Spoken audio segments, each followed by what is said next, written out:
Giants that pass away in solitude. Why do old elephants die of exhaustion even when there's plenty of food around? How did ancient people hunt giants with straight tusks? These bones are 300,000 years old, and they belong to a female elephant that lived in the territory of modern-day Germany. In May 2020, German archaeologists unearthed the skeleton of an animal at a Paleolithic site near the town of Schöningen. What amazed the scientists were the enormous straight tusks of the ancient mammal. They reach a length of almost 2.5 meters, and the female elephant herself, compared to the females of modern inhabitants of India and Africa, was a true giant.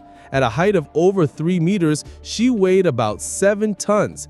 Studies have shown that she died of natural causes. She was not killed in a hunt, but she was so enormous that apparently hunters carved fat, tendons, fur, and skin from this carcass. And the subsequent bite marks most likely show us that scavengers surrounded the female elephant, her corpse. The ancient female elephant was from the genus Palaeoloxodon, or as they are also called, Palaeoloxodon. These mammals with straight, massive tusks inhabited the Earth during the Middle and Late Pleistocene. Africa is considered their homeland, but about 700,000 years ago, the ancient giants began their great migration and left for distant lands. This is a very interesting group of proboscideans. It began to spread from Africa. It spread very widely. Their remains are found in Europe, on the islands of the Mediterranean Sea, and in Central Asia. In China, well, in short, they reach all the way to Japan. In terms of size, modern elephants can't even compare with the Palaeoloxodon. Ancient animals could weigh up to 13 tons and reached a height of 4 to 5 meters. Even the largest elephant on record, nicknamed the Giant of Angola, which made it into the Book of Records, was smaller. However, not all Palaeoloxodon had such outstanding sizes. In their tribe, they were also quite miniature representatives.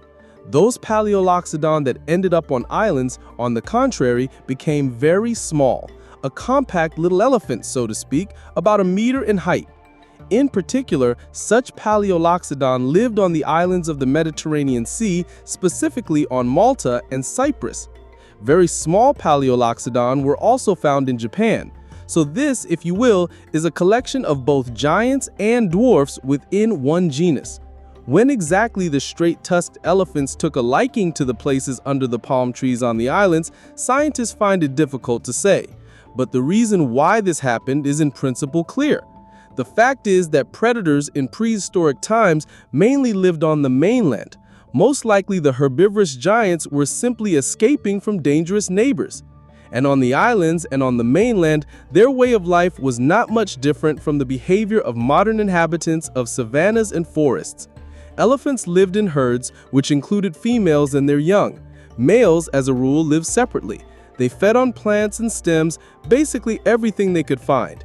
And if we talk about where they lived, it was typically the forest steppe zone, and this species of elephant flourished during the interglacial period.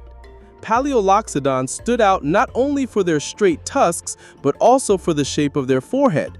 A special bone, which is very weakly developed in modern elephants, helped the giants, so to speak, to walk with their heads held high.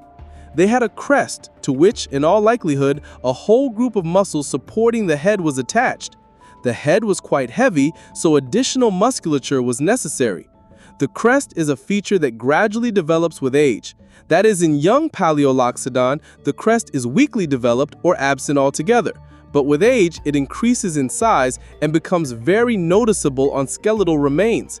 However, as it turned out, not all adult ancient elephants had a crest, and this was discovered thanks to a find in the Kashmir Valley in northern India. In the year 2000, archaeologists there discovered the skull of an ancient elephant along with dozens of prehistoric tools. After thorough research, there was no doubt these were the remains of a Palaeoloxodon, and a male at that, in the prime of his life. But where the crest went is unclear. The uniqueness of this particular find gives paleontologists, in essence, grounds to say that either some ancestral or some intermediate group was found. The Kashmir Palaeoloxodon has some kind of ancestral relationship, or perhaps, on the contrary, it is some kind of closely related form. This discovered elephant offers a new way to look at the evolution of proboscideans, in general and in particular at this group of Palaeoloxodon. The question of when exactly the straight-tusked elephants disappeared from the face of the earth still remains open. Some scientists believe it was about 30,000 years ago. Others suggest it was much later. The smallest Palaeoloxodon could have lived as recently as 12,000 years ago. So why did the ancient elephants go extinct? There are two main versions of this. The first reason is most likely climate change, and simply put, the landscape and grazing opportunities for these giant elephants changed. And the second reason is humans. Scientists believe that the straight-tusked elephant encountered Homo erectus. These were tribes that lived in the territory of the Levant, which is the territory of modern-day Israel, Syria, and eastern countries of the Middle East. It is believed that this same Homo erectus, or upright man, more often hunted males. They grazed separately from the herd and were easier prey. Palaeoloxodon were driven into pits and killed with spears. The meat of one animal was enough to feed a tribe of 100 people for a whole month.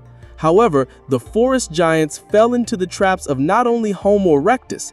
In 2023, German archaeologists discovered the remains of 70 prehistoric mammals in the vicinity of the city of Halle. In ancient times, Neanderthal sites were located in these places. In Europe, Palaeoloxodon were hunted by Heidelberg man and following him, Neanderthal man.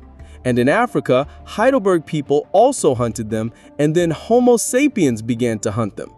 The fate of the dwarf elephants is interesting. These small Palaeoloxodon were most certainly exterminated by humans, specifically modern type of humans who reached these islands. And with such wonderful, tasty little elephants, why not hunt them to extinction? Probably, it didn't always come to a bloody hunt. And all that ancient people needed was simply to find an old or wounded elephant. After all, these mammals prefer to die in solitude. Elephants, including our modern elephants, when they grow old, leave the herd and die quietly, usually not far from a body of water. Ancient people knew this very well, and from time to time would come and check the places where elephants most often died, and then they would simply begin to butcher the deceased elephant. And so it gives the impression that it was actually killed in a hunt, but most likely it simply died of natural causes. In the wild, elephants die of exhaustion, and not because the juicy stems, grass, and fruits of the trees around them have run out.